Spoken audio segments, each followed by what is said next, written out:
Recordings in progress. I gotta hit. Okay. All right, welcome everyone. This is our annual best of year show or competition. And Henry's been doing this for how many years? This is Five? year 5. Is it Yep. really? Yeah, Wow. in a row. In a row. Okay. So if you have any bribe money, that's who you send it to. This man on the screen right there with the koi fish behind him. He's very generous with his comments, and we've always enjoyed when Henry's been reviewing our images. So what we're going to be doing is sitting and listening to the experts and eating popcorn. For those of you who aren't here at the Goggle Works, we have popcorn, we have snacks, so everything's here. So there you go. And he's reaching for his, what's in that anyhow, Henry? Grape juice. Okay. Yeah, right. Okay. It really is. Seltzer and grape juice. I'm only going to have one announcement unless anybody else has one. We have the Santa shoot, and Kim has printed up flyers, so we have flyers right here. And if you want to print out some more at home, for those of you who aren't here, Kim, you can send them a PDF maybe, and they can print some other ones. We have a stack here if you stop by and spread the word. So that's on the 14th. 14th, we're going to be there 10 till 2 p.m. 10 a.m. to 2 p.m. and Kim needs some more help. You said you sort of have it covered, but we could always use some more help. And it's fun. And bring your kids, bring your grandkids, bring your husband, wives, sit on Santa's lap. So this is our annual fundraiser, and it's actually we connect with the community out there too. So it's a lot of fun. And I always enjoy watching the kids' eyes go pop.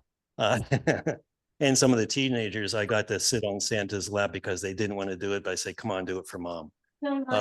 That's happening on the 14th. So that information is in the newsletter. It's also on our Facebook page, I believe. It could be.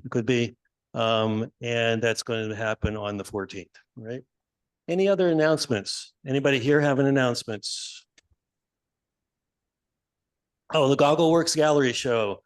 The paperwork for your entries has to be in by the 5th. They've extended it, the deadline for us, and you can submit 3 images. They might only show 1 or 2, depending on what kind of response they get. But that's the annual Goggle Works resident show, and we are now considered a resident. So it's open to any member of our club, right?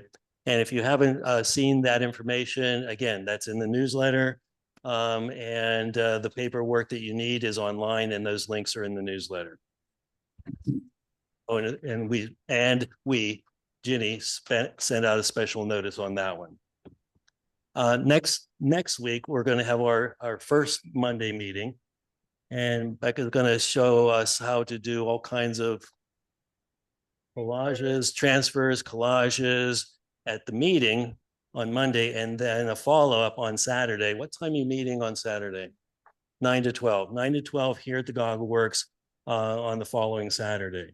So again, that information is also in the newsletter, and we're looking to have a nice turnout here on that Saturday to get some hands-on experience. And she's going to show us how she's been doing this. I think you said for 20 years, transfers and that technique. So that's exciting. All right. Any other announcements? Vince, do you have any other? Yeah, I have a few things, and then I'll introduce Henry. Okay. So this is my last competition oversight. I think some of you know that. We have an announcement in the newsletter that we need someone to step up if we're going to continue having competitions. I will pass on the knowledge I have in doing this and the forms, etc. So you won't be on your own, which is how I started this in 2018, where the person doing it said, I'm not doing this, you do it. And back at that point, we were doing a competition every month with 3 club members as the judges. And we switched over to 3 or 4 a year once we got to the Goggle Works in 2020. So There's info in the newsletter. We'll need someone if we are going to continue having competitions to run these starting in January. I will be presenting to the board at our next board meeting the results of the 2024 competitions. Where at that session, the board will decide if any or which ones of Class B members move up to Class A, and that's based on the scorings that and awards that have been received in 2024. Tonight, we'll be, as you all know, be picking the top 16 awards from the 2024 competitions, the quote best of the year. And from those, our judge, Henry Rowan, has already decided on the 15 images that we are allowed to submit to the Michael Day International Competition that we started with a club in England back in 2008, when they contacted us by mistake, thinking we were in Reading, England, but we were in Reading, Pennsylvania. So that started things going back and forth. And this has now morphed into a competition of 5 countries, international competition. There's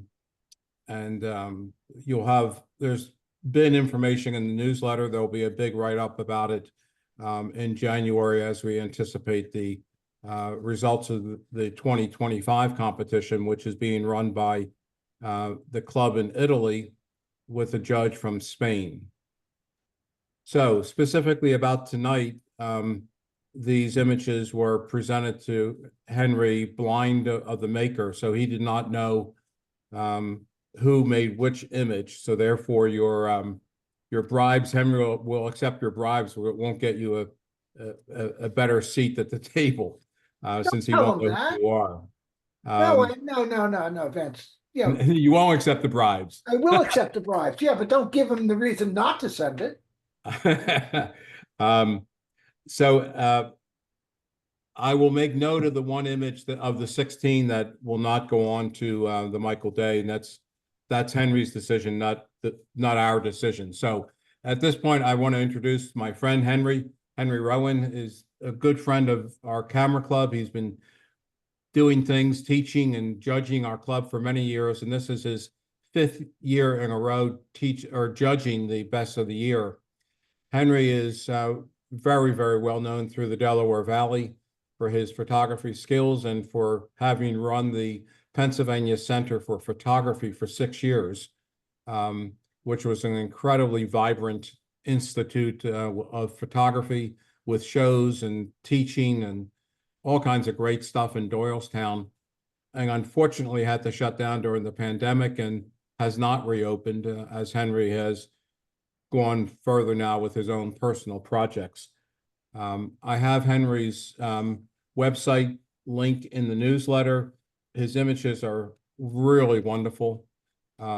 You'll see tonight, those of you who haven't experienced Henry, his reviews are educational and inspiring, and he is really as good a judge as one could ever get for any kind of competition.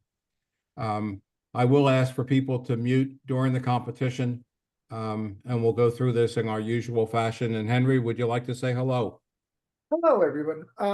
Yeah, let me just start by saying that the body of work is great. When when competitions are judged, so much of the final result is based on personal preference. So I've really taken the attitude, especially with my own work, as it's gotten stranger, and my people think that I've gone a little bit on the nutso side. I tend to ignore most of what other people say, because right now I'm shooting for me. I'm not shooting professionally. I'm not shooting to get workshop clients. I'm shooting what I want to shoot.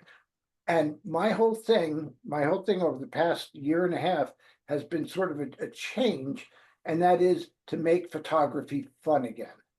So I've simplified my own work, simplified my workflow, and I'm doing it for me which means that I'm judging your stuff from my perspective.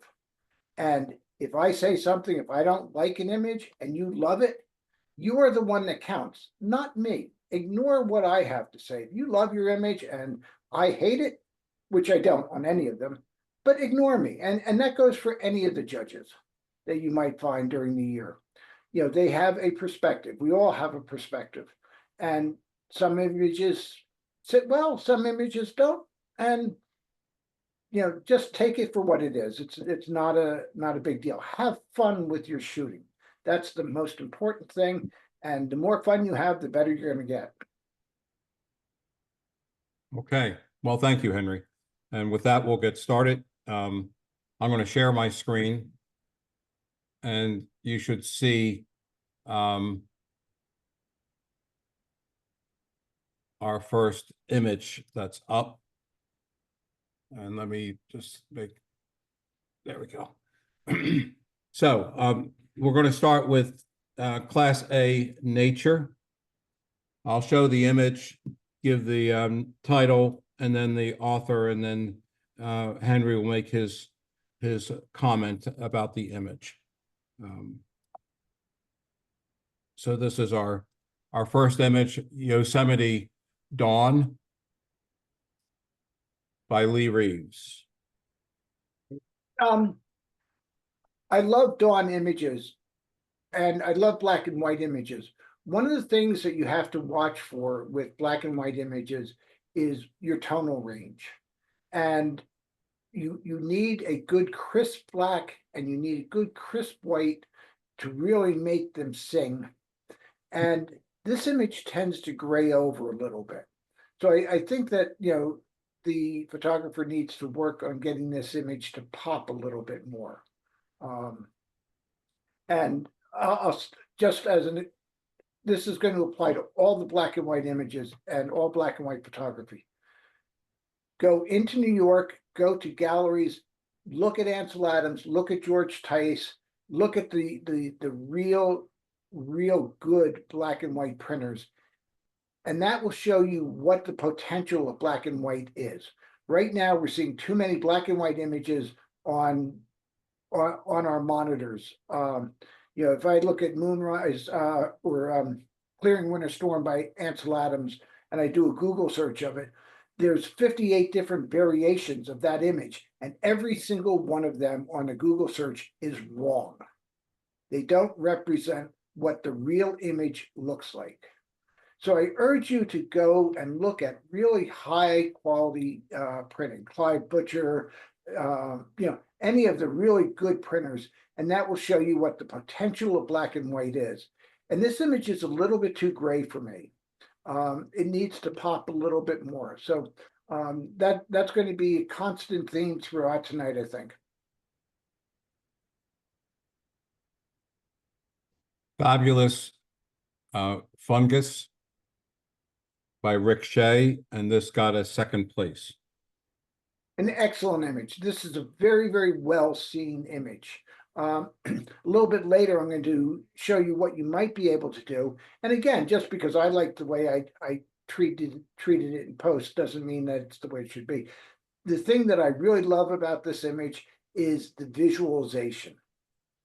Okay, the other stuff you can handle on post, this was a well exposed image. And it was a well-seen image. It's an interesting image. So very nicely done. Good job. Storm at Jordan Pond, Bill Coughlin. Again, we have a black and white is you really want to avoid the graying over of your images. You need them to pop off the screen. The thing that a lot of people don't recognize is how much work in a dark room goes into creating a high quality black and white image. It doesn't just pop out on the paper as it's going through the developer. The photographer is dodging and burning, working on little sections at a time. W. Eugene Smith spent 4 days trying to get the light in in an oil lamp just right for in a picture of Albert Schweitzer in Africa. Those little details are what will make or break black and white photography. So it's a nice image. It's a nice shot. I know the scene very, very well. Personally, it needs to pop a little bit more. Bright Eyes, Bob Gross. Uh, well shot. It's the composition is good. The image flows through. I don't know whether this is live or in a cage, but the focus on the eye is good. The depth of field is great. It's a good sharp image. If you don't like snakes, you're not going to like it very much. My wife hated this one, but snakes scare her. I thought it was good. I liked it.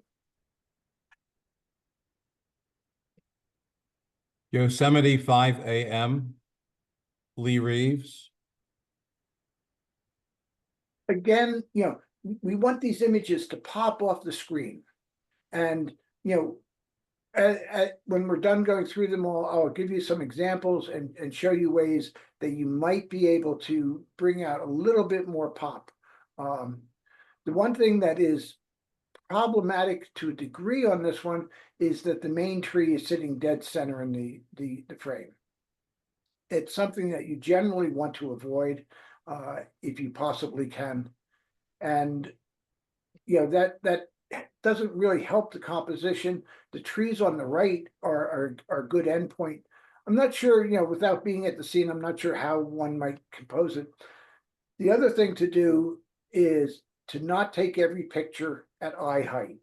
Get down low, shoot up. If you're on a rock, shoot down. But try different angles, because 90% of all photographs are taken by people, that are between 5 foot and 6'5" and standing up. So as soon as you change where you are in your picture taking, if you've gotten low, you've changed the picture. You're creating something different than everybody else is seeing, and that's becoming a really critical thing.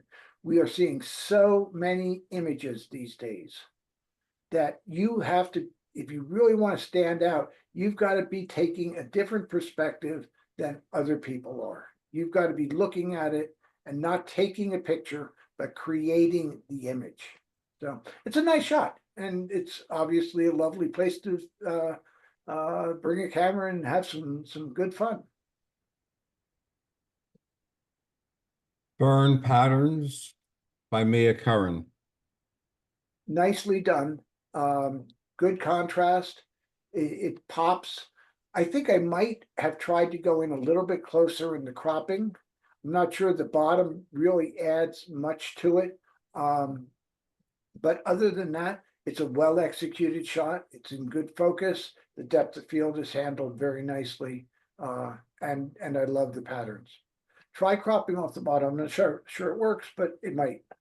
And actually, if you can't see where I'm pointing, but there's a line going across from I don't know, 2 or 3 inches up on the left and going at an angle to the right. If you put that as your crop point, that does work. That should work very well. It will square up the image. Nothing wrong with square images. Square images are absolutely fine. What that will do is that will bring that leading line directly into the bottom of the frame and take your eye right through it.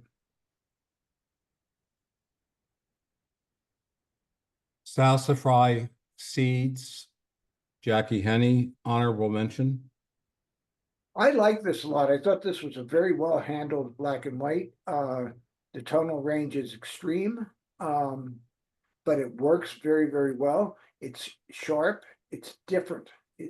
One of the things I really liked about this is that somebody thought about the shot and went and got it. They worked for this one a little bit, and it shows. It's a good shot.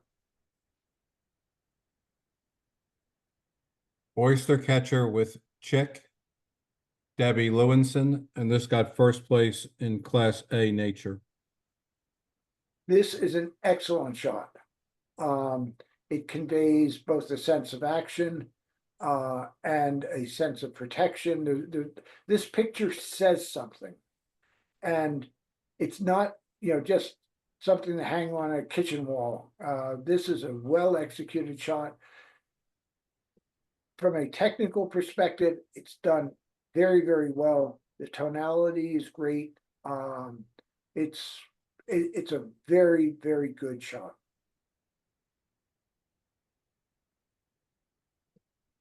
Aglow, Ellen Zimmerman, third place.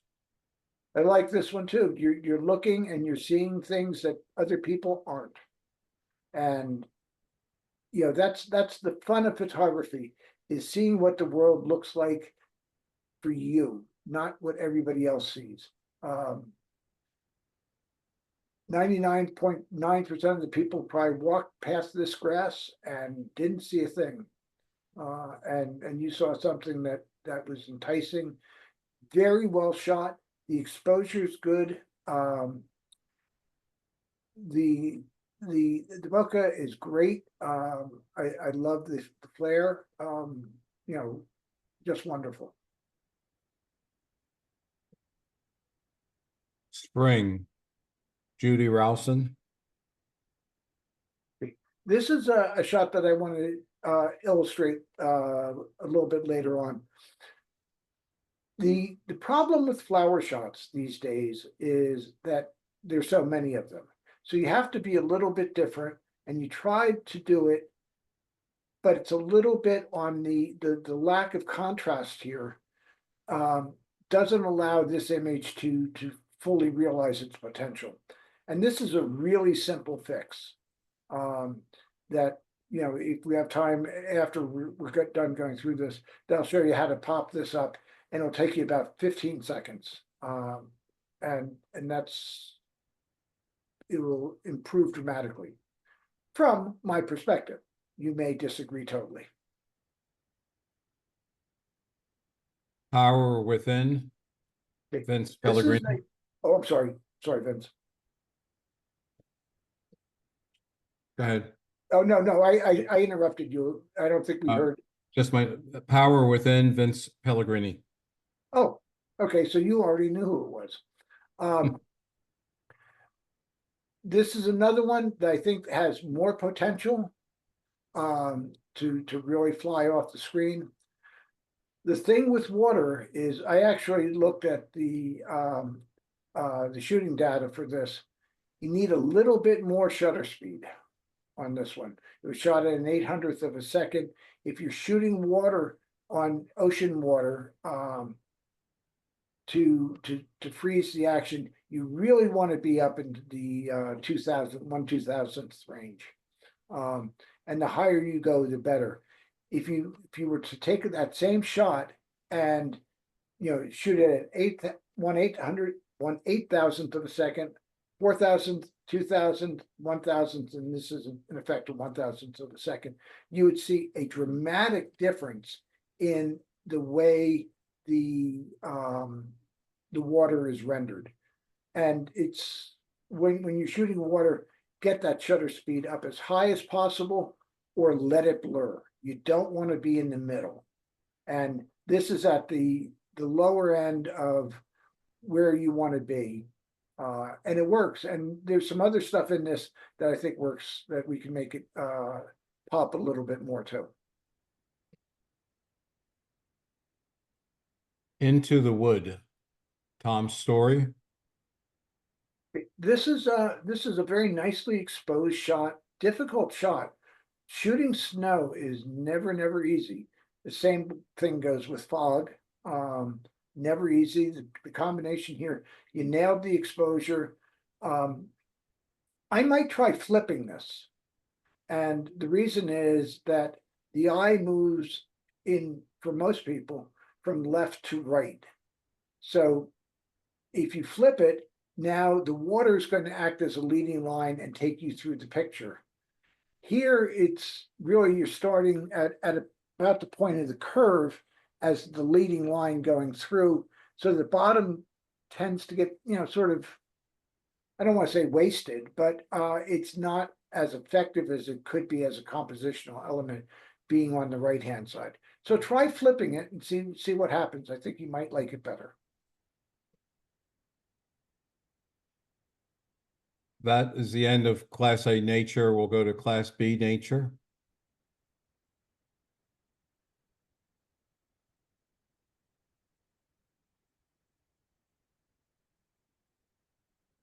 Celia by Brett Harthoff. You did a nice job in getting the focus. The question I have with this is, what is the subject? Is it just the general scene? Is it, one of the stems? I'm not sure what you want me to look at as the central point. And in general, you do need a central focus point on an image. And when you're doing nature photography, and this is particularly true of flower photography, you have to think of how to say this. You really need to convey to the end user, to the viewer, what you want them to look at. And this doesn't quite do that for me. I'm sort of all over the place with it. Technically, it's well done. Move in closer. Try isolating one of the little stems and see what you come up with.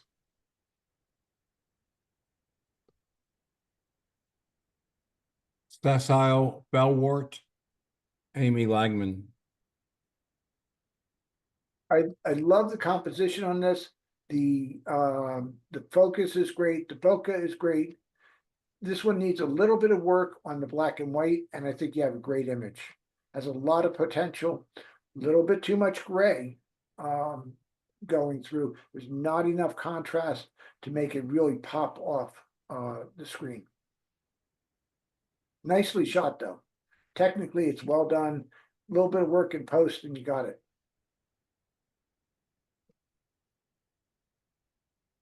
Lotus Flower, Jackie Burke. Yeah, nicely done technically. From a compositional point of view, having everything in the center, having the main part in the center, doesn't quite work as well as some other compositional arrangements. Probably might not. Don't know. Quality of the black and white is good. You did an excellent job of holding the highlights. None of that is blown out, and it looks good. It's technically a great image. And on something like this, again, try moving in. What happens when you just take the center part of that? What kind of picture does it become? There's nothing wrong with creating abstracts from flowers. It's a good exercise. Just see how far off you can make it. You don't want to take flower pictures just of flowers. They become field guide pictures that everybody has seen. But something like this, you could spend a day photographing this and come up with great images. So play around more. Don't stick things in the middle. Get in tighter. Have fun with it. Get weird with it. Nuthatch, Alan Chilius. The photography is excellent on this. This is an example of an image that's over sharpened. So I'd go back and reduce the sharpening. And I think you're going to have a much nicer and much smoother image. Technically, it's a nice capture. You did a great job capturing it. But the over sharpening, really comes out and sort of grabs you. So go back to the original. Don't sharpen it as much, and I think you'll be fine. In general, you do not want to sharpen an image until you decide what you're going to do with it. So what I mean by that is, the images that you send out to print are different than the images that you're going to post online or somewhere else. So basically, you want an image that's unsharpened or just very, very mildly sharpened as your base image. And then when you know what its end destination is, then you go in and you sharpen things there for that particular application.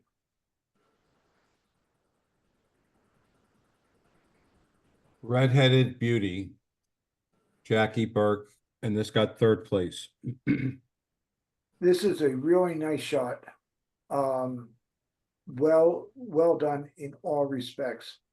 There's a point on the right-hand side where the highlights are a little bit too hot.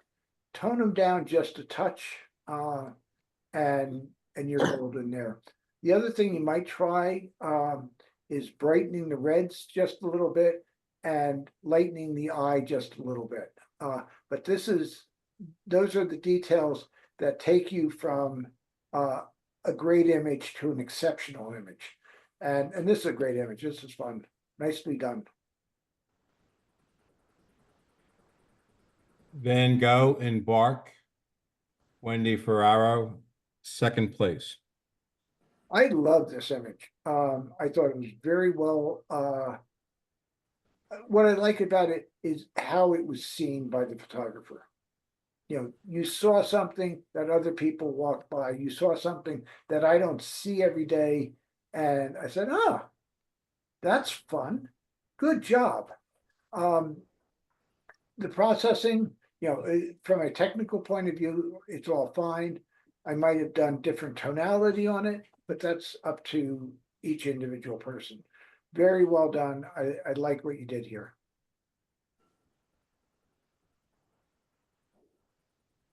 Untitled by Tindy Roberts. Okay. This image has is a great shot. You know, I'm glad you got him. I don't know what the conditions were. Make sure. But you know, Excuse me. Can we mute, please?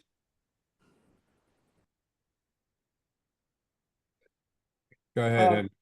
yeah, and we'll look at this one later because it's a good example of, you know, having some problems when you shoot it. If this was done in fog, that will account for the problems, but it's on the flat side. And it probably, I don't know whether it's going to be savable or not, other than as a memory, but it points to, you know, you just, when you're shooting things in low light situations, and I assume that's what this was, it can be very, very difficult to get a tonal range that makes the image sing.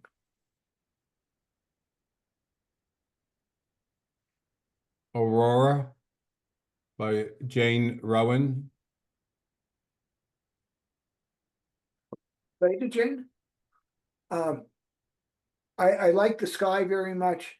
The background, the foreground rather, tends to flatten things out a little bit more. I'm not sure exactly how you handle this. I'd have to play with it a fair amount, but we need a little bit more up front. I don't know whether I marked this one or not to see what I could bring out, but it needs to pop.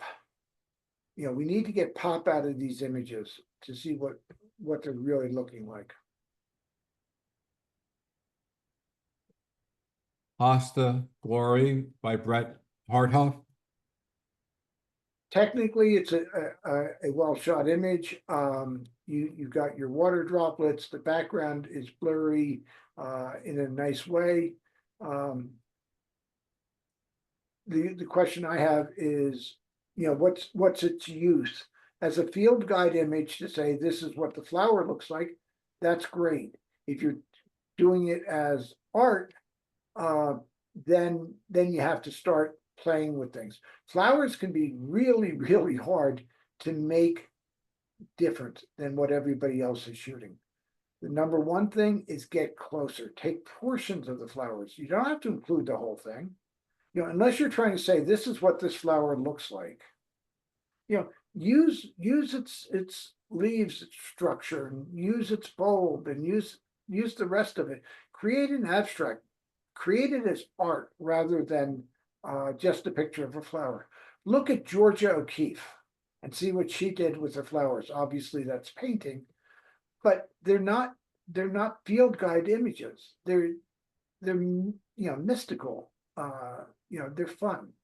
So when you're working with flowers, get in close, look at different angles, don't shoot it straight on, just have at it. You're trying to do different. Mushroom Elegance, Angel Rivera. Technically, it's a nice shot. It's in focus. I like the composition. You need to get pop out of this one. Need to make this one stand out and come off the screen. You want to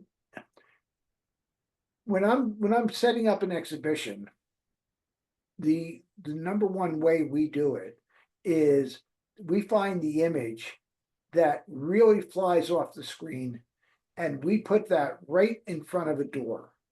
So as soon as you walk in the door, you pick up that image and then you walk to it. You want to go in because you want to see that image. So that's the kind of pop that you're looking for in your images. Just really attract people in. You want them to look at it.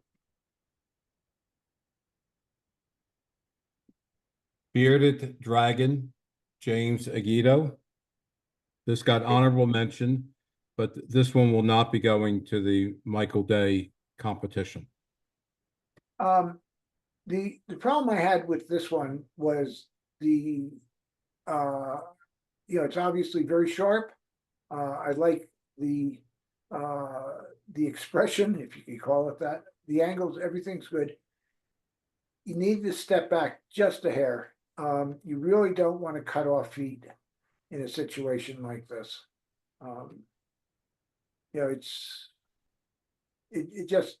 It hurts the image, unfortunately, but it's a good capture. It just doesn't quite make it because of the composition. It's too tight.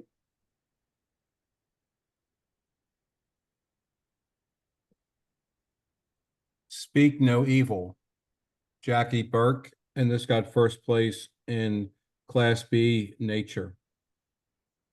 This is a very, very, very well done image. It's sharp. The eyes hold you in. They draw you in. The hands force you up into its face.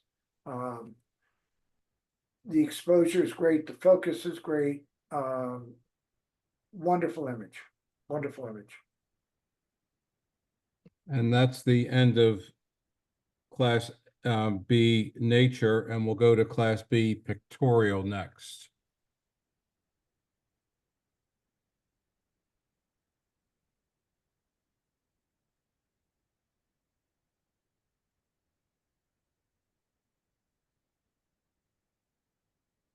Fun at the Fair by Jackie Burke. It's a nice image. I'm going to use this one as an example in a little bit. This image to me fails pretty much because it's in color, and that's the only reason. To me, an image like this, if it's in color, unless it's really outstanding, needs to be in black and white, because otherwise it's a family picture. This image, though, when you convert it to black and white, totally changes. Totally changes. It becomes a much better image, again, in my opinion. And the reason this picture works is the boy in the Philly shirt. And we'll see this one later on, because all of a sudden the picture changes dramatically. Split, David Lobel. I like this a lot. I think that this is a very nice image. It's well seen. I would probably either, excuse me, at the bottom of the frame, there's two semi-horizontal lines going across. I would take those out, or crop up a little bit on them. Just so that the wall looks like it extends down, without having that endpoint there. It's a nice image, well seen, creatively done.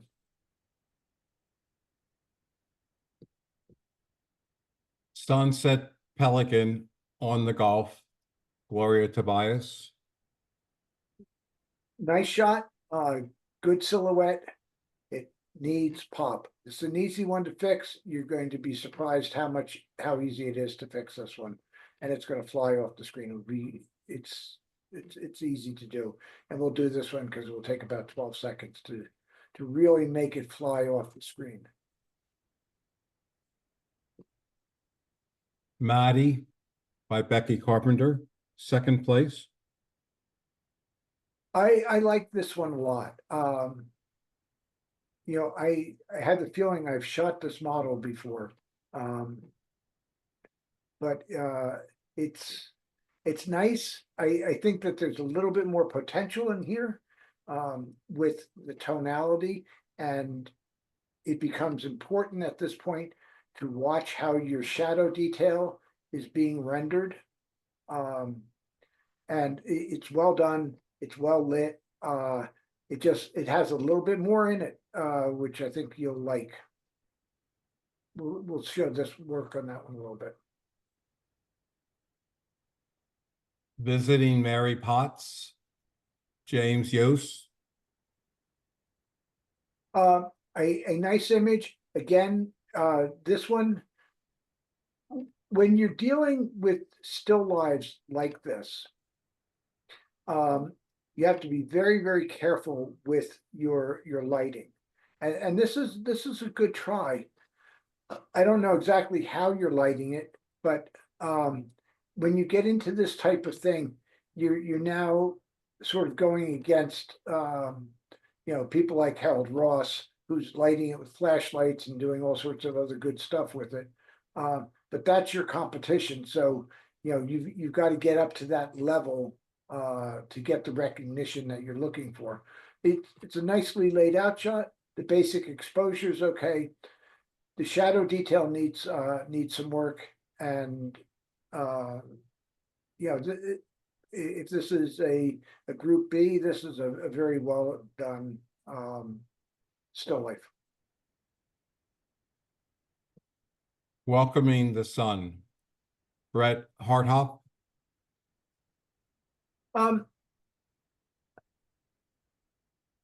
I had a little bit of trouble with this one.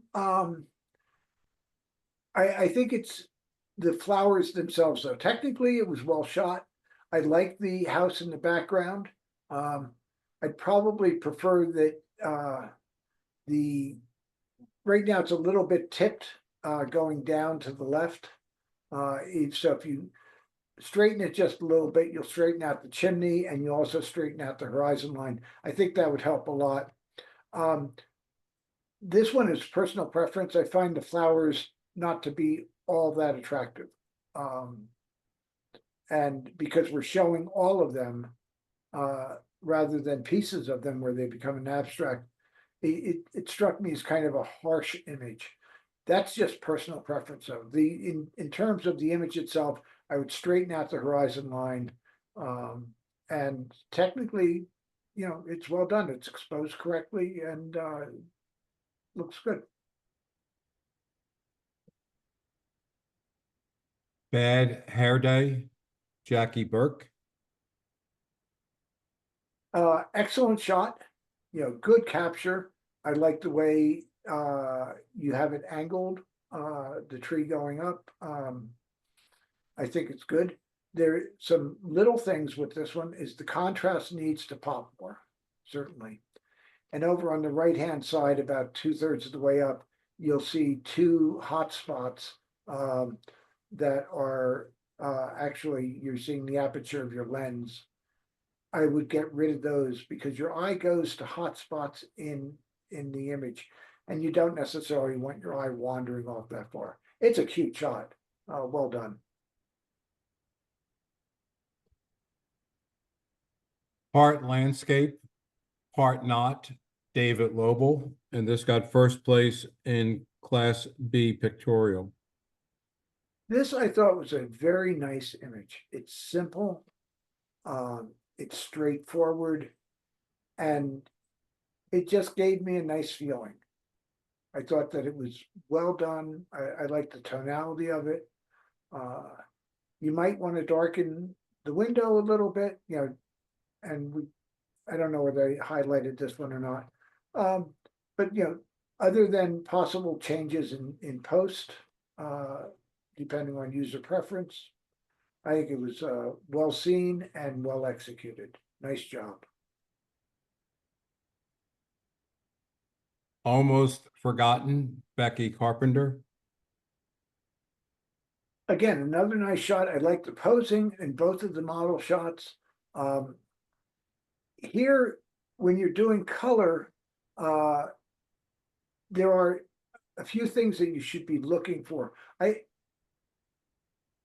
would probably go softer on this one. And the thing that you're looking at that sort of indicates where you're beginning to have problems. If you look at the area below her neck and above the dress, what you're seeing is you're seeing some graying, and you're seeing also the graying on her face. That's indicating that your skin tones aren't quite right.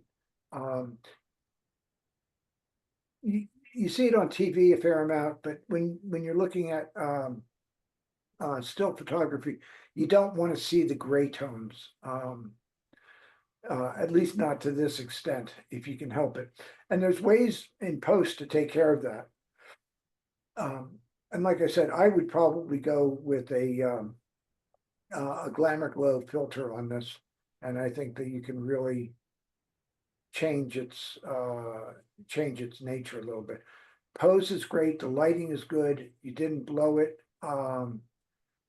and basically all that's needed in the middle in taking the shot is you need a reflector that can throw some of the window light back onto her front. But I like the shot, good posing. An ode to John Wilkinson, James Yost, third place. Technically, it's very well done.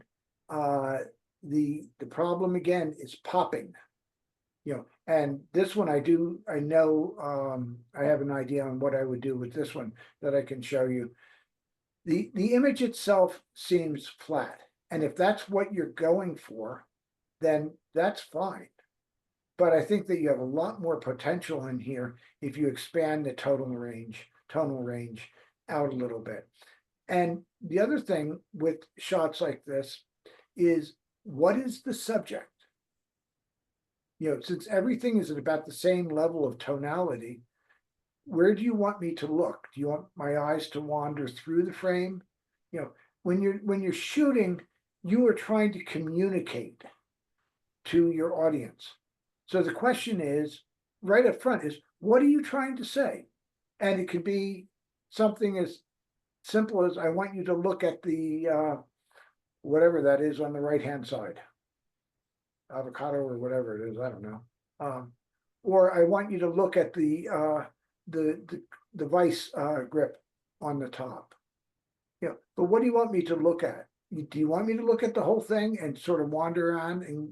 And the feeling that you get is the viewer is sort of saying, what is this? Why is this here? So that can be, this is technically a really good shot. It's easy to fix. Again, my perspective. And we'll play with this one because it's very well shot. Hummer in the Summer, Jackie Burke. I think it's great. You got a hummingbird and you actually shot it, and that's no easy task. And you got him in focus, and you got the wing in focus, and nice going. You might want to try cropping this one a little bit, because I'm not sure you need everything at the bottom, which would Yeah, I think try different crops with this because I think you'll accent the bird a little bit better. But nice capture. Dakota, Becky Carpenter, honorable mention. Technically, it's a good shot. I like the expression. Um, the having the subject dead center in the frame, in my opinion, doesn't help it. Because you really don't want that there. You need the leading lines going in, and you want to direct the eye to the subject. The tonality is quite good. You know, what do you when you're shooting a model like this and you're shooting her in an unusual situation, why is she there? Is something that you should be asking yourself, and that's how you should be directing the model. Um, you want her to be saying something. You want there to be a relationship between this unusual uh, location and her. Um, so that's the posing is okay. This one I think has lots of possibilities, and I think I include this one. It's a simple crop. Will greatly improve this one. And that that's the end of Class B pictorial, and we'll go to the last, which is Class A pictorial.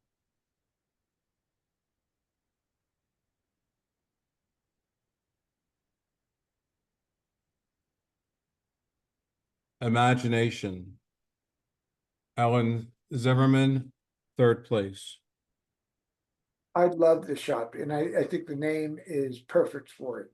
You used your imagination, you created something that doesn't exist, and you're showing the world, and hats off to you, nice job.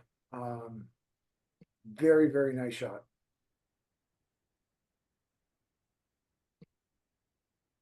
Sands of Time, Tim Huey. Technically, this is very well done. The cropping is a little bit strange to me, just, but I don't know what the rest of the unit looked like. I love the way the sand is coming down. I think it was very well seen. And I think it works great.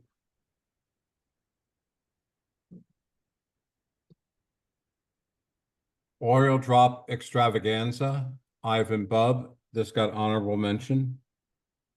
Yeah, I think that I again creative, thoughtful. Somebody's working on it, somebody's seeing something, somebody's visualizing it, and it works very, very well. There's a great deal more that can be pulled out of this image and make it fly off the screen. And we'll do this one too. Minor changes. I mean, and we're not talking anything complicated, just simple stuff that you should be doing on all of your images. So we'll see this one again, but nicely done. Delicate, Tom Story, second place. Wonderful image, thoughtful, creative, technically really nice. I have no idea what it is, and it doesn't matter. It's a beautiful shot. Very nicely done.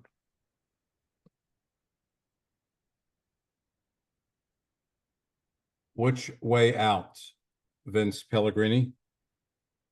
A very nice shot. I think it needs a little bit more pop, and it needs a little bit of something to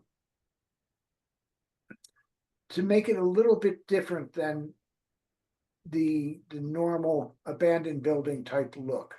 On something like this, if you had somebody walking through quickly, if you're doing a long exposure, so there's some movement in it, there needs to be something else to it to really fly. But it's a nicely done shot. Remnants, Julie Stoffer. Um. It's a good infrared shot. I'm not a huge fan of infrared. Um. But that's just me. It's a well done infrared shot. Composition's fine. Technically, I can't comment on it because I don't know enough about infrared to really know. It's a pleasant shot. It's nicely done.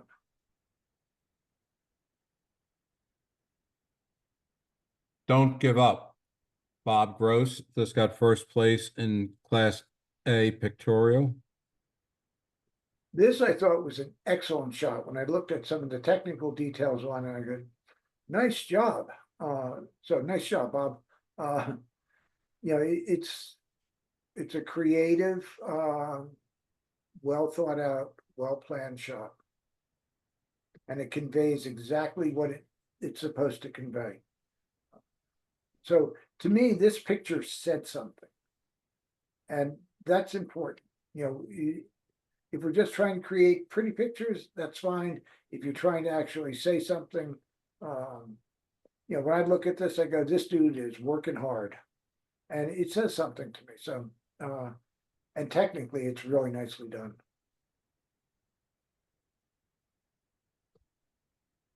Study of old hydrangea blooms. Mia Curran. I like the idea a lot. I like the layout and the composition.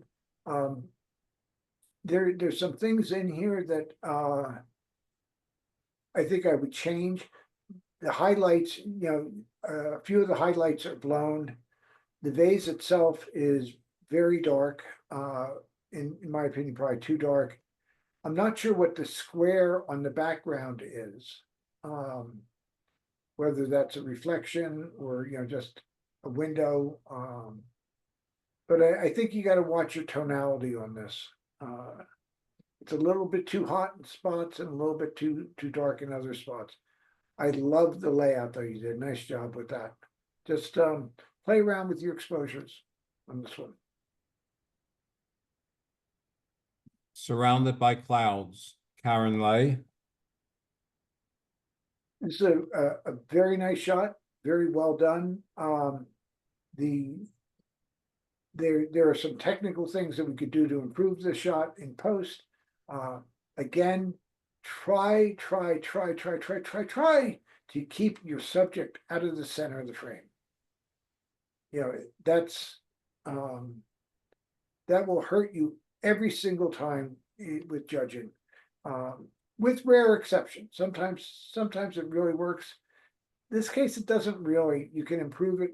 You can make this a better shot compositionally with some cropping. And there's also some stuff we can do in post that will dramatically improve this. Landing Station. Tim Huey. Well seen, perfect shot for a silhouette, very nicely done. You know, technically it works really well. All the birds seem to be in focus, you know, and as you look around, you see they're all doing different things. So I really like the shot, nicely done. Early Morning. Steve Heidel. An interesting approach, and I like this shot a lot. There's the use of motion is something that I've been doing extensively this year, and this is a nicely done shot. I like the panorama approach to this one as well. Well done. Smoky Mountain Dawn. Ellen Zimmerman. A couple of your club members, and I don't know if they're on or not, are also frequenters of the South Jersey Camera Club. And there I have a reputation for being critical of yellow skies. And they have made it somewhat of a joke. This to me is, I love the scene. It's beautiful. It's, you know, the Smokies is just how I picture them. To me, it seems over processed. And I don't think you need to go this far with it. I think the scene can carry itself without the excessive processing. And the reason I know that it's heavily processed is when you look along the bottom, the very bottom of it, the ridge on the right-hand side, you can start to see the haloing that's going on. And as soon as you see haloing, you know you've overstepped the bounds. And the reason I bring this up is that when you see it the first time, don't say, "Oh, I'll take care of it later," because you can't. You know, you will spend the rest of your life trying to salvage the image after you've processed it, and started to see halos. So I think you have a great shot. I would go back and give this one a different treatment in post. And that would be all of the images. And what I thought I would do is just bring up the first place winners. Give me a half a second. Equal to 1. No, that doesn't work. Equal to 1, 3, 4 of them. We'll make them big. So these are the 4 for this year.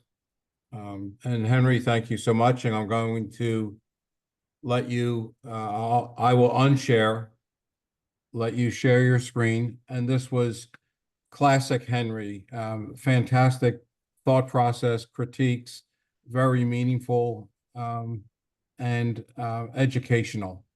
So thank you, Henry. Oh, you're welcome. Let's see. I will let you take over on your end.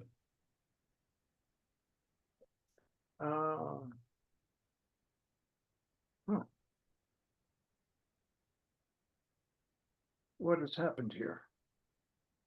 I can see your screen. You can see the Lightroom screen. It was a Photoshop image, I think, and that's your Finder. Okay, you can see. Can you I see? can see your Finder. Yes. Okay. So what I'm going to do is I'm just going to walk through a few of my images so that you could see what my perspective is when I do the changes on the other images. So do we now have a full frame image, Vince? Yes, except your Finder is still up, but yes. Oh. Am I showing 2 screens? I don't know. It looks no, it's a abstract. Yeah, that's your Lightroom screen. I don't know which, maybe you shared the wrong screen. Well, I thought I did. So you can see the Lightroom screen now, is that correct? Yes, yes. Okay.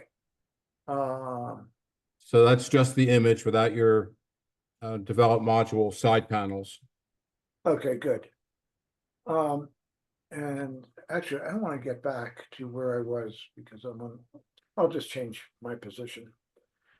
It's a dual monitor, so I just have to twist around. This is the kind of thing that I'm doing a lot of now. It's it's a combination of images.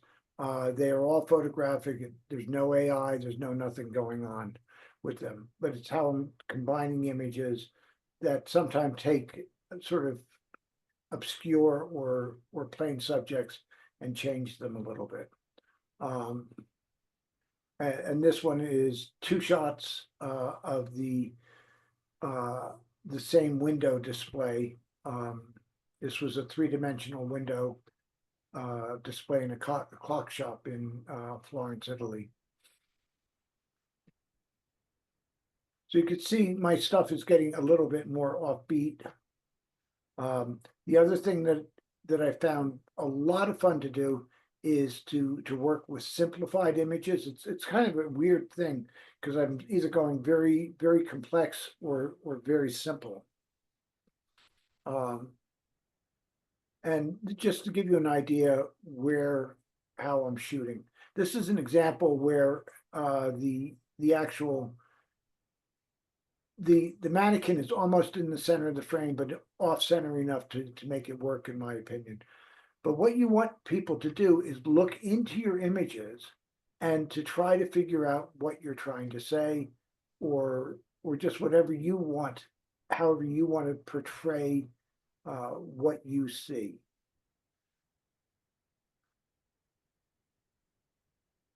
What you take pictures of depends on what you stand in front of. There's a National Geographic travel photographer named Bob Christ, who said, if you want to take better pictures, stand in front of better places. And there's some truism to that, but look for places that are a little bit offbeat. This is the Bread and Puppet Museum in northern Vermont, and just a fascinating place where if you could go take pictures of puppets, or you can actually go in and take pictures of puppets and be creative. So this is 3 different puppets all joined together. Doing abstracts, just because I can. Flower photography, I've gotten totally bored with playing flower photography. So I'm playing with motion and various things to make it a little bit different and a little bit more exciting to me. Again, a composition. I'm trying to say something here. And I want people looking into the pictures. Again, abstracts. One of the things I was thinking of, I was having a conversation with a dear friend of mine about what are the limits of photography, and she kept saying, there are no limits. There are no limits. What's the matter with you, Henry? Why are you even thinking this? And I thought, well, if there are no limits, then why am I worrying about my, what happens after the frame?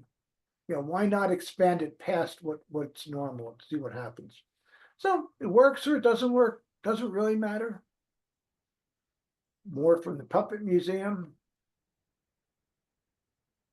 Look for things that are a bit unusual, and be open to the world as you're walking around. Again, flower photography done a little bit differently, and butterflies. It's just, these are combination images that work, in my opinion, because they don't nothing you take a picture of exists, and I think that's a really important concept.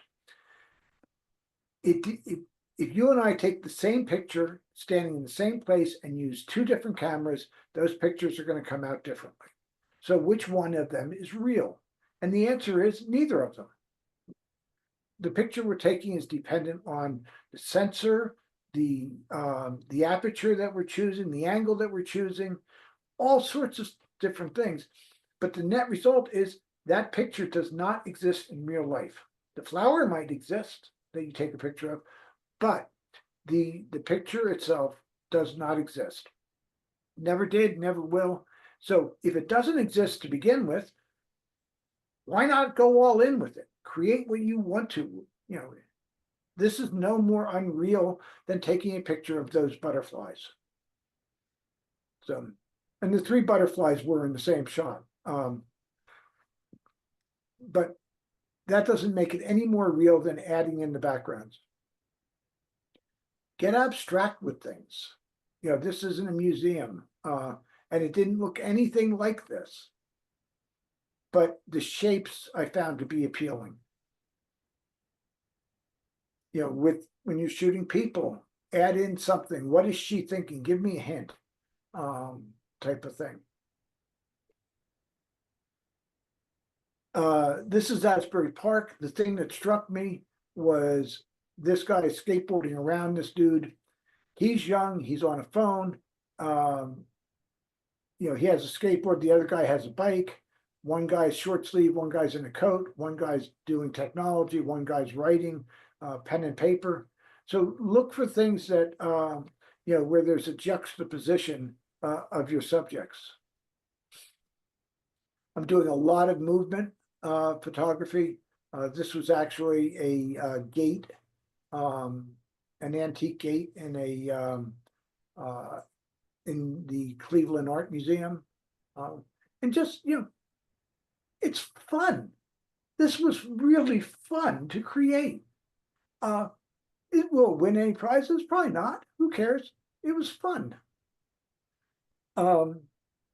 And Halloween, I just love Halloween, and we have a woman in the area that's for years put on spectacular Halloween displays, and I kind of manipulate her clowns and ghosts and goblins.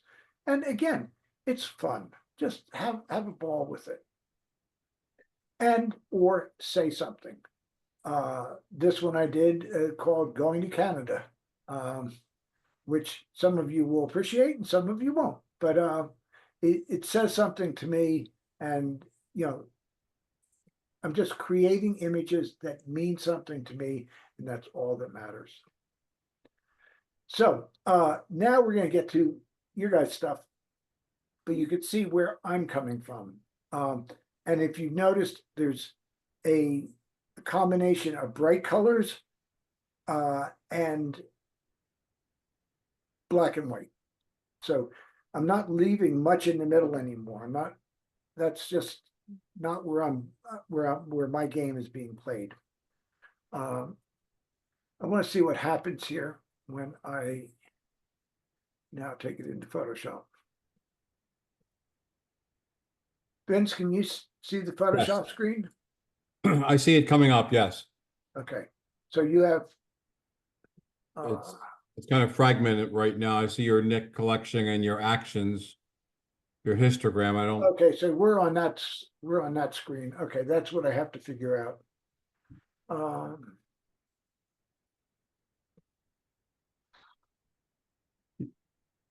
Lightroom is overlaid.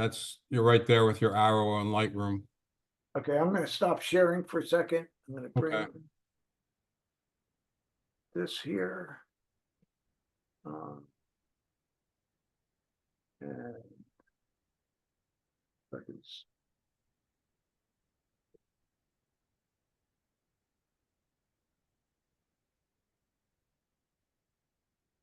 And are you seeing Photoshop now or Lightroom now? Lightroom. Okay.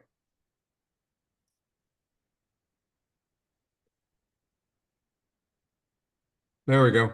Okay. And let me move this over to here. That makes sense. Okay. So one of the things that some of you may have heard me talking about earlier is simplifying. Nothing I do tonight, and very, very rarely do I do anything that is particularly sophisticated. Okay, I am not a high-end photo. I've never been a high-end Photoshop expert, and my knowledge is dropping with each new iteration of the program, but I don't need it. And for all of my work now, I'm staying very, very simple. 99% of my stuff is being done in Adobe Camera Raw. I do it in Photoshop because it's easier for me to control the layers in Photoshop rather than in Lightroom.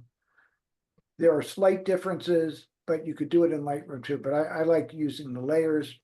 The other thing I use 2 other programs, and that's been it for the entire year. I've been using Nik, and I've used Nik for the past however long Nik has been out.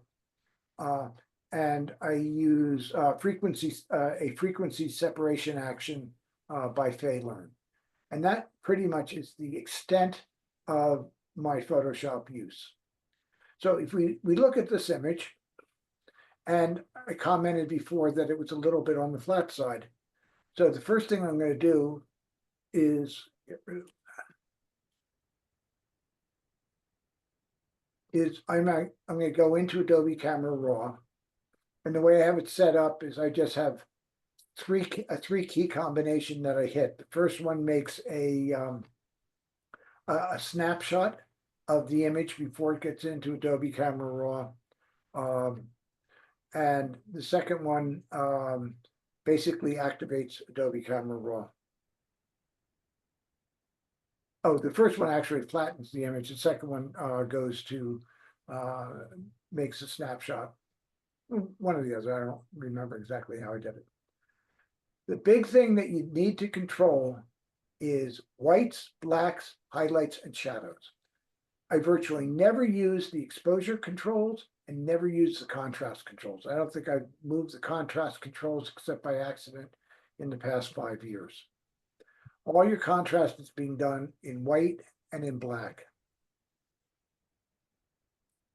And you're going to handle the shadows. And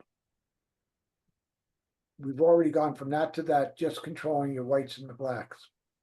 Now, the important thing for everybody to, beginners and advanced users, is to learn to look at your histogram. That's telling you all you need to know. So the other thing that you need to realize is that there's a difference between white and highlights. Okay, so you can pull your whites, and if you watch the histogram up here in the right-hand corner, when I pull my highlights over, boom, it skyrockets. You don't want to do that. You don't want to be over all the way to the right, or if you are, you've blown your highlights. So even though I've pulled my whites up, I can pull my highlights back down, and all of a sudden I've got nice contrast to the picture. Doing nothing else, 12 seconds and we're done. And that image is going to pop a lot more. I'm going to cancel this for a second, and we're going to go back. Sure, I shouldn't have done that. Let's just go back and do that again real quick. So I'm going to pull my whites up. I'm going to drop my highlights to bring it back down, and I'm going to bring my blacks down. Blacks are on the left, highlights are on the right. I'm not being overly careful right now, but you can see the difference right away. We're going to do this on most of them, because one of the things that happens is I'm looking at this image on a gray screen right now. Okay, that's not helpful, not helpful at all. My own attitude is that ultimately a photograph, if it's any good, should be a print.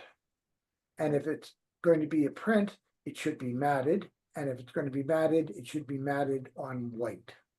So I want to see what my image is going to look like. And I'm sure there's an easier way of doing this. I've just never bothered to figure it out. I'm going to just go in and I'm going to make a white background so I can look at it and see what it looks like in white. When I look at it now against the white, it's still flat. So we started here, we ended here, or ended up down here. It still could pop a little bit more. So now you go in and you could start futzing around with the colors a little bit. Okay, you can go in and you can play with your greens and might want to pop the oranges a little bit more, richen them up. When you richen your saturation, you often want to go in and change your luminance. Generally, when you're saturating the image, it's going to get a little bit darker. And let's see what happens with the yellows. Might want to pull the yellows back. The other cool filter in here is dehaze. Dehaze really comes into play on a lot of shots. Again, if you dehaze it, you're probably going to have to pull up your shadows a little bit, but you get used to it. It becomes very, very quick, second nature, but you're just working right in there. So we have this or this in 12 seconds or 15 seconds, however long it would actually take you to do it. So that's what I'm talking about with the contrast. Now, all of a sudden, this picture starts to work. Let's get rid of that one and go to the next one.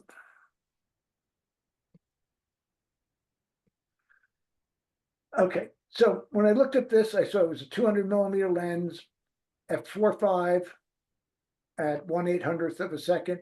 The important thing here is the ISO is 100. Okay. Almost every modern camera, you can pop your ISO up and be fine. anything under 3,200, don't even give a thought. If you're shooting Olympus under 1,600, but on, Vince, you still shooting Canon? Yes, it's a Canon R5. Okay, so you could take this up, to 1,600 without blinking an eye, which would then pop your shutter speed way up. And that's going to make a difference here. So my tendency is to shoot at the lowest ISO possible all the time. And that's back from film days when ISO was ASA and it had to do with the grain size of the film. You couldn't fix it in a darkroom. You can do it in digitally. With this one, let's just take this in to Photoshop. Do this one real quick. Where this one has some room to play with is right in here. So I'm going to pop the whites. I'm going to make that glow. Again, I'm going to pop the whites. I'm going to bring the highlights back down. I don't want this to all be impacted, but I've got a layer. So all I've got to do is go in and create a layer mask. And this is the extent of my Photoshop work these days, is very basic layers and layer masks. And that's about it. So now we just go in and paint this particular area. And now we have that popping out wherever you want it to go. And the picture starts to improve a little bit. Okay. I'm also now going to look at, I'm going to say, okay, that's good. I like that. But it's little details that screw you up when you're in a competition. So for example, right here on the lower end, we have a problem. We have this white spot here that has no business being there, whether it's natural or not. Just go in, wipe it out, and be done with it. But look for those little areas, because there were some spots there were some sky spots on a number of the images going through it. They're just sensor dust. Sensor dust is an instant disqualifier for most judges, because the feeling is that if you didn't take the time to take out the sensor dust in post, and everybody gets it, but if you didn't take the time to bother to take it out in post, then you didn't think enough of your image. Whether that's fair or not, I don't know. But so we can just go from there, from that to that, and that pops a lot more.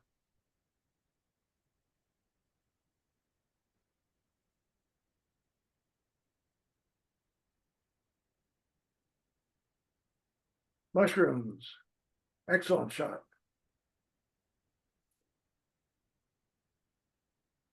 So let's start and put these on white so we can really see, because we're very close here. Oops. We're very close to it being fine. Let's just make that 3. It's often very hard to work on such small files. So that actually looks pretty good on white. That looks better on white than it did on gray. So I'm going to just go in and I'm going to see what happens when I drop the blacks a little bit. I'm going to pop the whites and drop the highlights. Again, white and highlights are not the same thing. If you take your whites all the way to the end, you're going to blow your highlights, but you can bring them back down.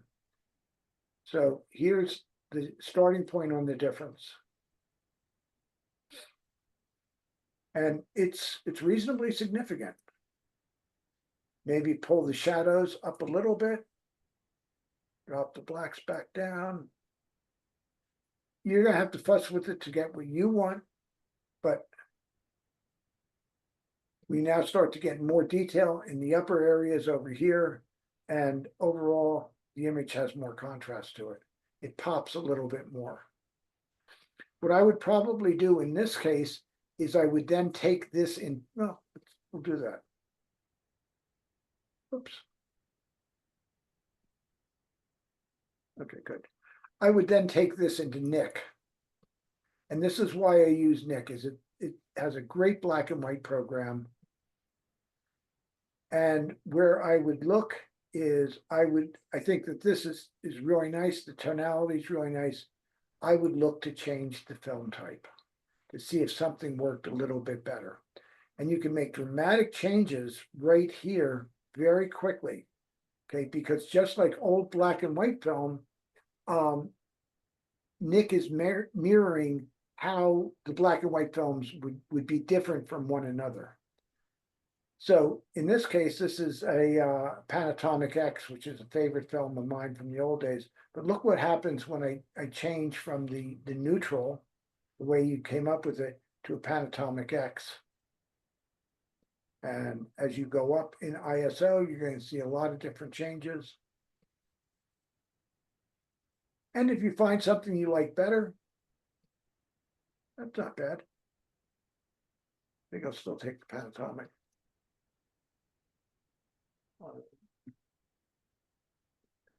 There you have the difference. And I'm going to amplify the whites a little bit. I'll do that over.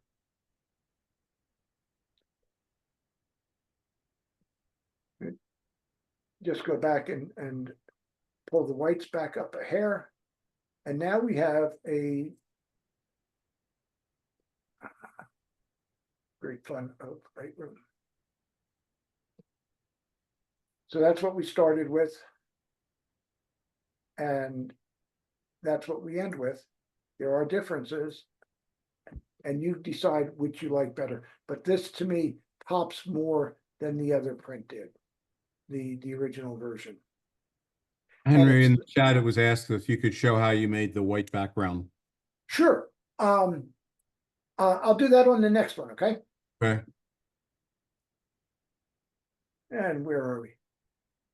Okay, this one I'm just going to throw up, and then we'll get back to the backgrounds. Okay, this is where you could tell that it's over processed. And an easy way to tell if it's over processed is to use the dehaze. Let me reset this. There we go.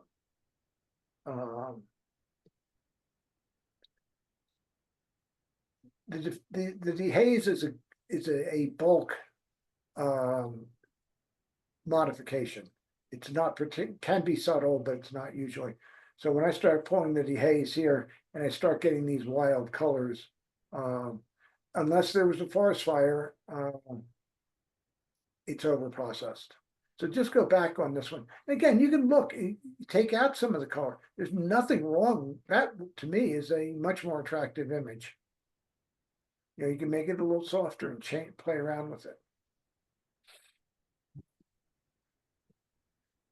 So go to the lighthouse. Not going to crop this. That's a personal thing. But what I am going to do is I am going to start with this one, and I'm going to see what happens when I start pulling up the shadows.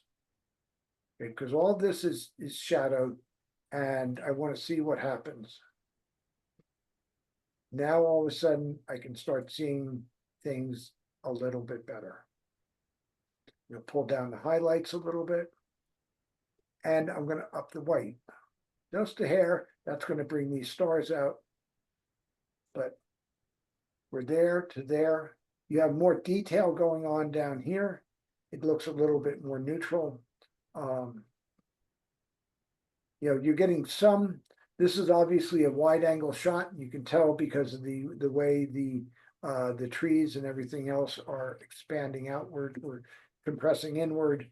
The only way to handle that is to shoot on the level. Give yourself, there's nothing wrong with cropping. So on a shot like this, I would try to include more so that I could then crop and or fix these vertical lines in post. Now, as I do that, I'm blowing this out, but because I'm working in a layer, I can add a layer mask. The layers and layer masks are frightening if you haven't been playing with them. But don't worry, once you get the hang of it, it's one of those things where you go, oh, why was I afraid of that? And what I did just there was I brought the original lighthouse light back to a realistic exposure, which is what it should be. A very nice job handling the lighthouse light itself. It was a very good job. So we're there, we're that. And this one is a nice shot. This one is going to start attracting attention. But let's see if we got it close to right. To make the white background, all I do is I go up to Image, Canvas Size. I have it set for white. And I normally, when I'm working with full-size image, I just put a 3-inch border. In this case, I'm just going to add an inch because the picture itself is so small. So I'm going to make this 6.4 and make this 4.6. So I'm adding 1 inch to each of those. And now I have a white border around it. And with this one, I'd go back in. Actually, let's go back and see what dehaze does to this. Dehaze can be your friend. It can also be your enemy. So play with it carefully. It's darkening it back down. There we go. And I'm going to go back up. I'm going to pop the whites a little bit. And just playing around with it until you get what you want. But we've gone from that to that. And I think you can see the difference even on the screens. And if it doesn't, if things don't look right, live with it for a day. After you're, when you are finished and you have your perfect picture, go back, let it sit and live with it. And then when you come back with it, notice what's wrong. A great example of that is this image, where I looked at it today when I was adding it in, and I've shot this one, posted this one, I don't know, a little bit ago. And I said to myself, oh, I thought I was done. This eye is too dark. So there's no big problem going in and fixing that one eye, but you don't see that initially. And I use the brushes a lot in ACR. And all I'm going to do here is I'm going to up my whites and my shadows just a little bit and just paint in here. And the eye is fixed. That's all I need to do to get it to where I want. But I didn't notice it when I did the original of this, the changes were so dramatic from the original that I didn't notice that this area still needed to be fixed. So let it sit, live with it for a day or two, and then fix it later. Henry, can you make the entire background of your Photoshop white? I could. Does that not work as well with it, unlike your frame here? It probably would. Yeah, I mean, you could do that. I don't like working on a white background personally, so I wouldn't choose to do that because it just makes the room too bright for me. It's not. It's more how I like to work, and I work a lot late at night, and it's a little dark, and I get into it type of thing. This is super easy fix because there's not very much wrong with this image. This is just bring up the whites, drop the blacks a little bit more, bring up a little bit of shadow detail. You have to decide whether you want to leave this stuff in or take it out. Okay. My recommendation would be to take out anything that looks like it doesn't belong there, even if it does.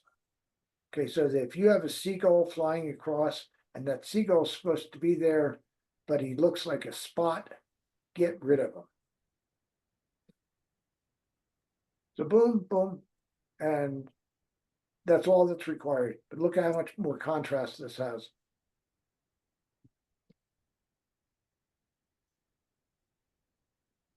You know, an instantaneous shift, and it pops off the screen more. If you're showing this from across the room, it's going to be hard for somebody to figure out what it is and be interested enough to go walk across the room to see it. This has a, what is that feeling to it? You could see it further, you can appreciate it more. This is a great shot, just needs a little bit of weight. Nothing overly dramatic.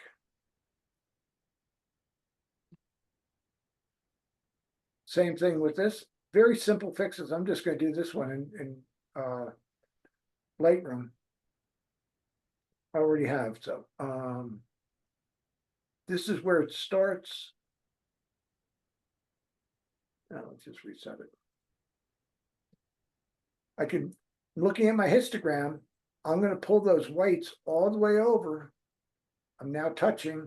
I've lost detail here, up here that the original artist left it in. I'm going to bring those back in by my highlights. Pop my shadows just a little bit. Pop my blacks down a little bit. And there you have a difference.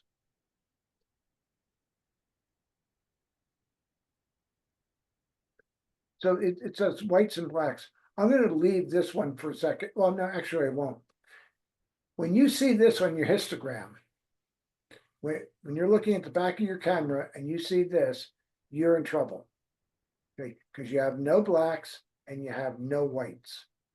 Now, this to me would indicate that it was shot in the fog. And as much as I love shooting in the fog, it is nasty. Okay, you got to be really, really lucky and look at your composition and be looking for things, you know, portions of the frame that really are black and maybe hopefully find something that's white. Because this limited grayscale right here, if you imagine this as having 10 steps across, which it actually will show up, you're now down into having 2 or 3 of those steps available for use with your frame. So even though, you know, it was dark, looking at it, you had an ISO of 64, which could have easily gone up to an ISO of 800. You had 1/400th of a second. You had a lot of room in here to play with the exposure. And if you bring it over here, now you're closer to being right. That's probably where you should expose it. And you have some room to pull this way and a little bit of room to pull this way, and you might be able to salvage it.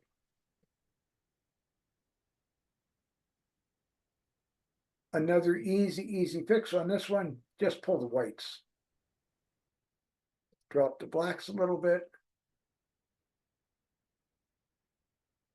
That's where you start. Boom, boom.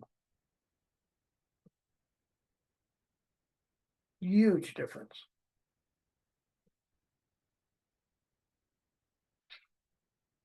I'm going to go to this one next for a second.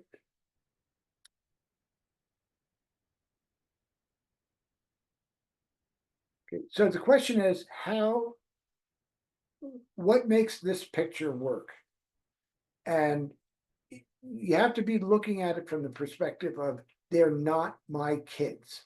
If they're your kids, that's fine. If you want me to look at them, I need to look at something different than your kids. I'm not being snarky about that, but you have to give me a reason that I want to look into this picture. And to me, the reason is him in the Philly shirt. But he gets lost in this because I'm looking at 256 million different colors in this image, and he's just part of it. So let's convert that. Again, I'm using Nick Silver Effects.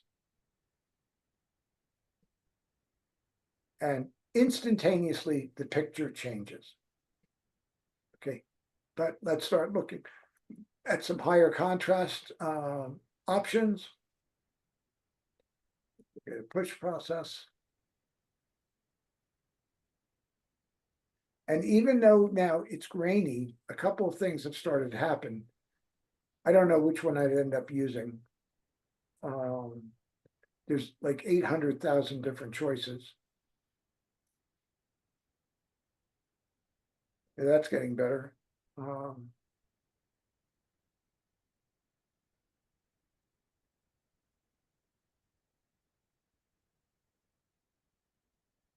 Just for reference, I'm just going to change it to a dark sepia. I'm not going to do anything else. You have to decide which picture makes a better photograph. And I don't think there's much doubt here. And the reason is that now we're looking at 10 shades of gray. You know, that's an exaggeration, but that's how black and white is thought of. Suddenly his face really starts to show up. You know, you could start to see the highlights right in here. It's accenting him. Now I'm seeing his mouth much better. I would probably darken her down just a little bit to let him take dominance. Your eye always goes to the lightest part of the frame. But to me, that is a much better shot with doing nothing at all. I'm adding 3 inches in this case because it's a big file. And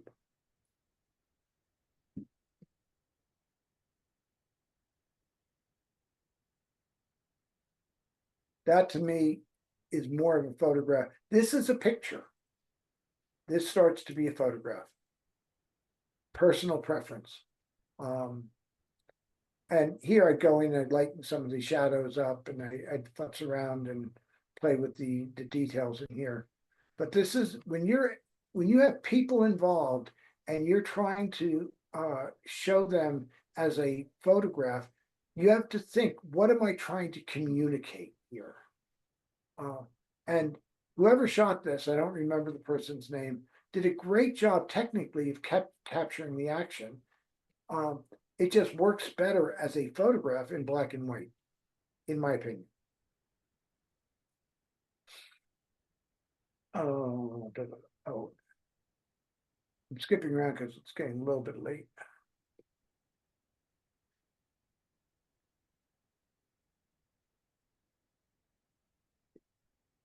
Masterful job. The layout is great. The lighting is solid. The lighting's a little bit on the flat side. So what do we do about it? And the first thing I'm going to do is I'm going to make a decision that the artist may not have made, but I'm going to make it. And I'm going to say, I need a focal point. I'm going to choose this. So if I go in, I'm going to start by just looking and seeing what happens when I pull up the whites. Good. I like that. And I'm going to pull a little bit of dehaze into it, and I don't want everything to be that color, so I'm going to put a mask on it. And actually, I should go back to reverse mask. And now I'm going to just paint that portion in.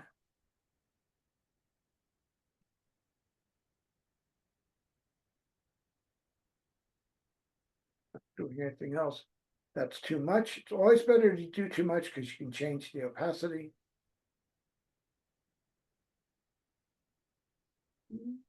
Yeah, running slow.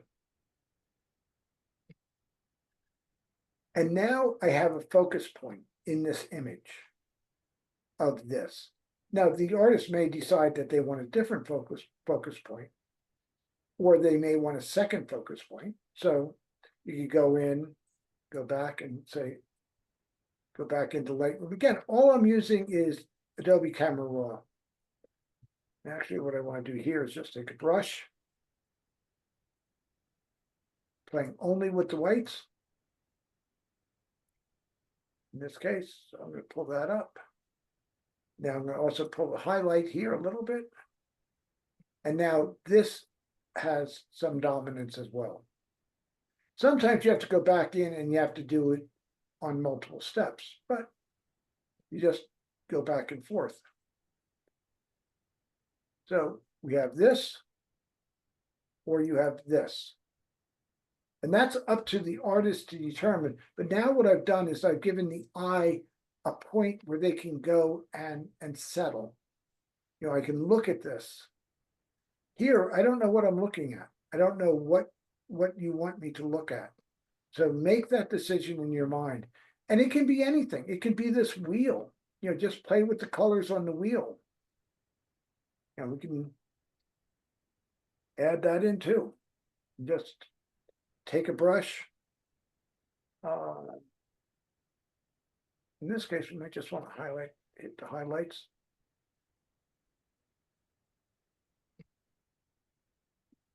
Okay, and in essence, you're light painting on the screen. Just choose where you want your highlights. Maybe you want this a little hotter. Highlight this a little bit. Highlight the edge over here. And I'm not being particularly careful with what I do, but those little changes make a big difference. So if we're here now and we are here, let's add it. Let's see if we've made enough of a change to make a difference. 25 and 18.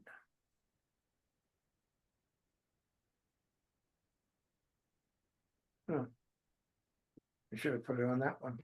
Sorry about that, but anyway, without wasting any more time, there's enough of a difference here that you should be able to see that one is popping off the screen a lot more than the first version. So decide what you want. You're lighting it how you want it to be lit, but it's a little bit on the flat side. And this is a non-cheating way of making those changes without driving yourself nuts. Same thing with this one. This one's a little bit easier. This one actually shows up nicer. Yeah, actually.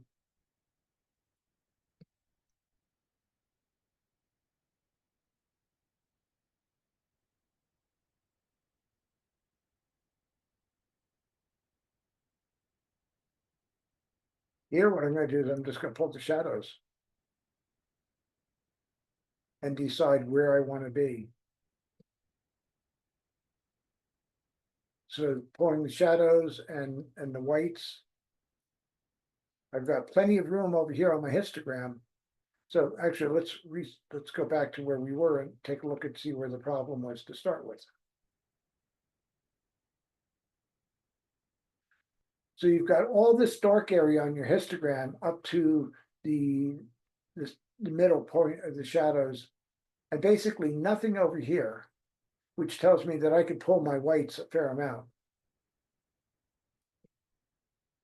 Pull the highlights back down. Highlights and whites are not the same. And pull up the shadow detail.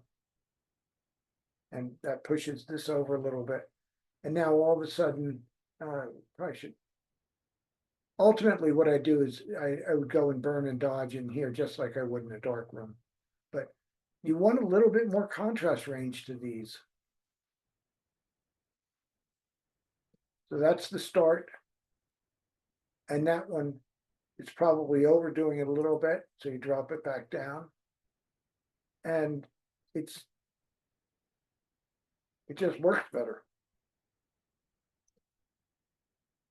So mess around with your lighting by adding highlights and shadow areas to it after the fact. Nothing wrong with it whatsoever.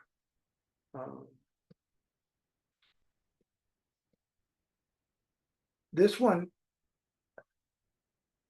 I like a lot. I like the pose. The problem in this area is right in here. Okay, you want to get some more detail in there. And all you have to do here is pull up the shadows a little bit. You pop the whites. I'm watching my histogram as I do that. I'm not blowing the highlights because you don't want to do that. And I can pull the shadows a little bit more. I can also pull the blacks back a little bit. And you can decide where you want these walls to be. You can just work on the model or where, however you want to do it. But you want some detail in here. If you go to print this like this entire thing is just going to turn into a black blob. Okay, so when I'm working on an image, I'm thinking, how is it going to print? And I know that if I go in here and I send this to my printer, he's going to send me back a nasty email and say, Henry, you know better than that. And basically, this will all go to one black blob. And you don't want that to happen. So lighten it up a little bit. Vince, we're right about coming on the end. Yes, I think that would be good, Henry. At the Goggle Works, they need to leave shortly. So this was amazingly educational. Thank you. If anyone wants to speak up, you can unmute yourself. And this is what our competitions are about, Henry, trying to make them quite educational. I'm sorry, who was speaking there? Go ahead.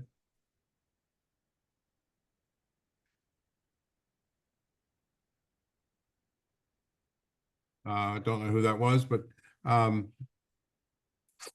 mission accomplished. Well, if anybody has any questions, just give me a shout. I'm happy to try to answer them. I guess not, Henry. So thank you so much. I hope you continue to be seen here at our club, and best of luck with you and your projects. And you have certainly taken off into quite a different direction than I've seen in the past. Yeah, it's weird, isn't it, Vince? Just weird. Yeah, the idea though to me is have fun. When I'm traveling, like I was saying before, I'm bracketing all over the place. I'm not thinking. I'm traveling. I'm having fun. I'm looking at, I'm composing. I'm not going to shoot for National Geographic. I'm not going to shoot for Sports Illustrated. The person I'm shooting for now is me. I'm just having a ball. I've actually haven't had this much fun with photography in years. Henry, when did that happen and why? It happened maybe a year and a half ago. I'm not sure exactly why. It may have been I teach a woman who's become a very good friend, and she can be she can challenge me, make me question why I'm doing certain things. And as you start to question yourself, you grow. So, and the other thing is that I'm at an age where I don't need to make money from photography anymore. I'm not climbing up wind turbines. I'm not climbing up on roofs anymore, because I've gotten old and also found common sense. So I can do the stuff that I want to do. And your talk follows up somebody that we just had that's doing a lot of that type of imagery, and it really dovetailed in the last week's talk. That was Jonathan Baines, Henry, Vaines from the UK. Oh. You should look Jonathan up. You share some style thoughts. Well, I will. And again, the thing is, if you're working late at night, I'm creating for me, and I sit there and I find an image, go, like it. It's fun. Nobody else may like it, but I don't really care. All Thanks, right. Well, thank you so much. And we'll submit our images and we'll see how we do and with the international competition. And this has been great, Henry. Be Well, well. thank you all very much, and I hope you have a great holiday season. Stay safe and warm. Yep. And you too. Best to Okay. you and your wife. Thanks. Take care. Bye-bye.